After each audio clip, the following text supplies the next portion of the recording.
आऊज़ु बिल्लाहि मिनश शैतानिर रजीम बिस्मिल्लाहिर्रहमानिर्रहीम।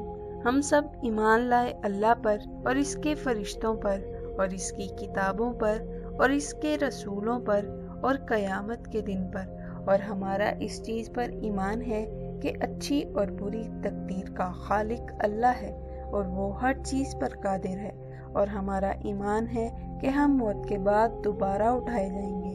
हम अल्लाह पर ईमान लाए जैसा कि वो अपने नामों और अपनी सिफ़तों के साथ है, और हम अल्लाह पाक के सारे हुक्मों को कबूल करते हैं और ज़ुबान से इकरार करते हैं और दिल से तस्दीक करते हैं। अल्लाह पाक हमारा ईमान सलामत रखे, शैतान के शर से महफूज फरमाए और हमें अपने हिफ्ज़ो ईमान में रखे, आमीन।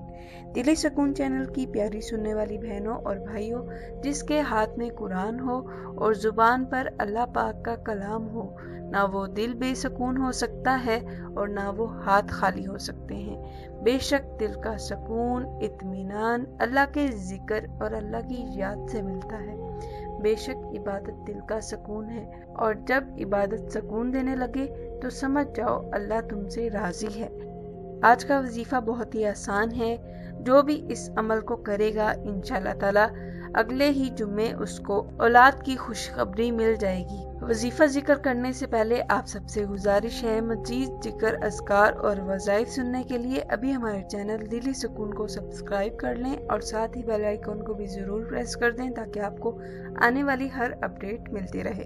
जुम्मे के दिन 4 अहम तरीन काम: नमाज जुम्मा की तैयारी और अदायगी, सूरत कहफ की तिलावत करना और रसूलुल्लाह सल्लल्लाहु अलैहि वसल्लम की ज़ात अक़दस पर कसरत से दुरूद पाक पढ़ना, कबूलियत दुआ की खास घड़ी में दुआओं का एहतमाम करना। ये 4 अहम तरीन काम हैं जो आपने जुम्मे के दिन लाजमी करने हैं। जुम्मे के दिन कबूलियत की कौन सी घड़ी है? रसूलुल्लाह सल्लल्लाहु अलैहि वसल्लम ने जुम्मे के जिक्र में एक दफ़ा फरमाया, इस दिन एक ऐसी घड़ी आती है जिसमें अगर कोई मुसलमान बंदा खड़ा होकर नमाज पढ़ रहा हो और कोई चीज़ अल्लाह पाक से मांगे, अल्लाह पाक इसे वो चीज़ ज़रूर देता है।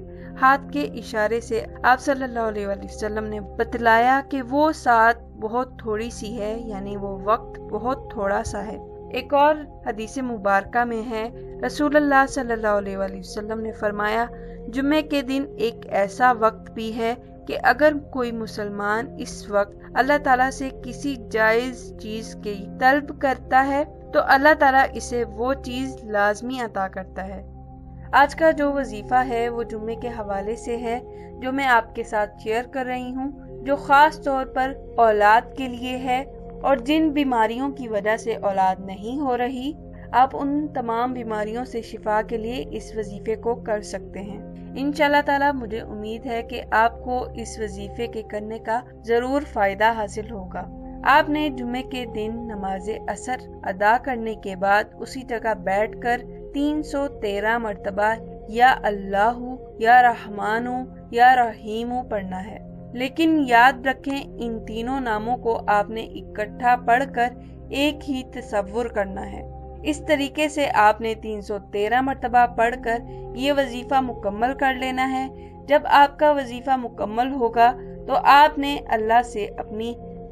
अल्लाह से अपने मकसद के लिए खुसूसी दुआ करनी है। रो रो कर, गिड़गिड़ा कर आपने अल्लाह ताला से औलाद के लिए दुआ मांगनी है। और अगर आपको किसी किस्म की बीमारी है जो औलाद ना होने की वजह बनी हुई है, आपने उस बीमारी से शिफा के लिए भी आपने इसी वजीफे को करना है। इंशाअल्लाह ताला जब आप इस अमल को करेंगे, मुझे यकीन है कि आपको इस वजीफे के पढ़ने का ज़रूर फ़ायदा हासिल होगा। आपने 313 मरतबा या अल्लाहु, या रहमानु, या रहीमु पढ़ना है और आपने अव्वल आखिर 3-3 मरतबा दुरूद शरीफ लाजमी पढ़ना है। ये वजीफ़ा आपने मुसलसल 7 जुम्मों तक करना है। अगर आपका काम पहले ही जुम्मे हो जाता है, आप जिस मकसद के लिए ये अमल कर रहे हैं वो मकसद पहले ही पूरा हो जाता है, पहले ही जुम्मे पूरा हो जाता है, यानी आपको औलाद की खुशखबरी मिल जाती है या आपको उस बीमारी से शिफा मिल जाती है, तो आपने پھر بھی یہ عمل پورے 7 جمعوں تک پڑھنا ہے اور ہر جمعے کو نماز عصر کے بعد 313 مرتبہ اللہ کے یہ 3 ناموں کو پڑھنا ہے۔ وظیفہ جیسے آپ کو بتایا ہے آپ نے بالکل ویسے ہی پڑھنا ہے۔ 313 مرتبہ ان تینوں ناموں کو پڑھنا ہے اور اول آخر آپ نے 3 مرتبہ درود ابراہیمی پڑھنا ہے اور آپ نے یہ وظیفہ جمعے کے دن نماز عصر کے بعد کرنا ہے اور 7 جمعوں تک لگاتار کرنا ہے۔ اگر عورت یہ وظیفہ کرتی ہے تو وہ اپنے خاص ایام میں وظیفہ چھوڑ دے۔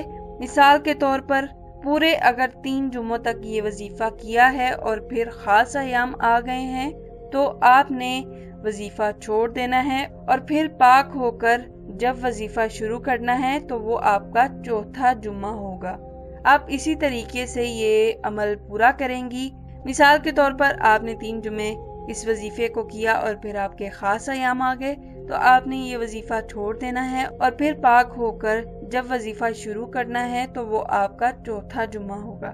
اس طریقے سے اگر عورتیں یہ وظیفہ کرنا چاہیں تو کر سکتی ہیں۔ وظیفہ جیسے بتایا ہے بالکل ویسے ہی کرنا ہے۔ وظیفے کو پورے یقین کے ساتھ، پورے دھیان کے ساتھ، پوری توجہ کے ساتھ اور اللہ کریم کی ذات پر یقین رکھتے ہوئے اس وظیفے کو کرنا ہے، تبھی آپ کو وظیفے کا پورا فائدہ حاصل ہوگا۔ اگر آپ کو یہ وظیفہ اچھا لگا ہے تو آپ یہ وظیفہ دوسروں کے ساتھ بھی ضرور شیئر کریے گا تاکہ دوسرے بھی اس وظیفے سے فائدہ حاصل کر سکیں۔ اللہ تعالیٰ سے دعا ہے اے ہمارے پاک پروردگار ہمارے وہ تمام گناہوں کو معاف فرما دے جو ہماری دعاؤں کو قبول نہیں ہونے دیتے۔ یا اللہ ہم سب کے تمام کبیرہ صغیرہ گناہوں کو معاف فرما، ہمیں 5 وقت کی نماز پڑھنے کی توفیق عطا فرما اور جو بیمار ہیں انہیں صحت تندرستی عطا فرما، جو بے اولاد ہیں ان کو نیک صالحہ اولاد عطا فرما، جو پریشان حال ہیں ان سب کی پریشانیوں کو دور فرما اور جو بے روزگار ہیں ان کو رزق حلال عطا فرما۔ اے ہمارے پاک پروردگار ہماری مدد فرما۔ بے شک دل کا سکون، اطمینان اللہ کے ذکر اور اللہ کی یاد سے ملتا ہے۔ بے شک عبادت دل کا سکون ہے اور جب عبادت سکون دینے لگے تو سمجھ جاؤ اللہ تم سے راضی ہے۔ امید ہے کہ آپ کو آج کی ویڈیو اچھی لگی ہوگی۔ اگر اچھی لگی ہے تو لائک کریں، شیئر کریں اور اگر کوئی بات سمجھ نہیں آئی تو آپ کمنٹ باکس میں بھی پوچھ سکتے ہیں۔ اسی کے ساتھ اجازت چاہتی ہوں۔ اللہ حافظ۔